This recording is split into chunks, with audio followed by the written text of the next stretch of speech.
လူတွေကလေအလုံးလုံးဖို့အရန်ကြောက်တယ်အဲ့ဒါဘာဖြစ်လို့လဲဆိုတော့တော်တော်များများအတွေ့အကြုံမရှိလို့အတွေ့အကြုံမရှိဘဲနဲ့အလုံးလုံးမယ်ဆိုရင်အမားတိုင်းကကိုယ့်ရဲ့ငွေကိုအများကြီးတိုက်စားတော့မှာဖြစ်ပါတယ် Chat 2.2 experience ဆိုတဲ့ Chan ရဲ့ experience ကို sharing လုပ်တဲ့သင်တန်းလေးသင်တန်းတက်လုပ်ငန်းရှင်တွေကို100%တန်အောင်ဘာကြောင့်မလို့ပေးတာလဲဆိုတော့အမားတိုင်းကိုငွေနဲ့မရင်းဟိုင်းစေချင်လို့အတွေ့အကြုံတိုင်းကိုငွေနဲ့မရင်းဟိုင်းစေချင်လို့ချမ်းရဲ့တင်နန်းမှာချမ်းရဲ့အတွေ့အကြုံမှာဆိုရင်အမားတိုင်းကငွေနဲ့ရင်းခဲ့တဲ့ဟာတွေအများကြီးပါတယ်လို့အရန်လက်တန်စင်မယ်ဒီမှာ fan တိုင်းချီချောလုံကြီးကမှန်ထားတယ်တင်နန်းလေးတက်ခဲ့ပါတယ်ချမ်းကအများကြီးပေးခဲ့ပြီးတော့ကိုတွေအတွက်လည်းအများကြီးရခဲ့လို့အရန်အကျိုးရှိခဲ့ပါတယ်တင်နန်းလေးပါအရင်ကျိုးရှိခဲ့တဲ့တင်နန်းလေးပါပေးရတဲ့တင်နန်းချင်းနဲ့မတန်အောင်ကို idea တွေကအတွေ့အကြုံတွေကအများကြီးရခဲ့ပါတယ်เนาะကျေးဇူးအများကြီးတင်ပါတယ်ချမ်းရင်နောက်ထပ်ဖွင့်မဲ့တင်နန်းလေးလည်းအကုန်တက်မယ်လို့ဆုံးဖြတ်ထားပါတယ်ချမ်းရဲ့အတွေ့အကြုံတွေကို100%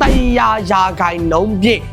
အတွေ့အကြုံရှိတဲ့လူတွေကိုပေးမှာဖြစ်ပါတယ်အများကြီးပုံဩပေးထားတာဖြစ်တဲ့အတွက်100%တက်မယ်လို့ပြောချင်ပါတယ် batch 3ရှိပါပြီတင်တာ batch 3ရှိပါပြီ batch 3မှာလည်းလူ4ယောက်ပဲလိုပါတော့တယ်အဲ့တော့ဒီဗီဒီယိုမြင်ပြီးဆိုတာနဲ့ကိုက4ယောက်ထဲမှာပါတယ်ဆိုတော့လာအပ်ပါ batch 3မှာမမီလိုက်တဲ့လူကတော့ batch 4ချိုအပ်ထားလို့ရပါတယ်လို့ပြောချင်ပါတယ်เนาะအဲ့တော့အတွေ့အကြုံတွေကို 100% ပေးမဲ့အပြင်ကိုမှချမ်းသုံးခဲ့တဲ့ဇေယျကောင်းစင်ရဲ့နီးလန်းတွေကို100%ပေးဖို့ချမ်းကတော့အစင်သင့်ဖြစ်နေပါပြီ22ရက်နေ့ကျရင်တွေ့ပါမယ်ကျေးဇူးအများကြီးတင်ပါတယ်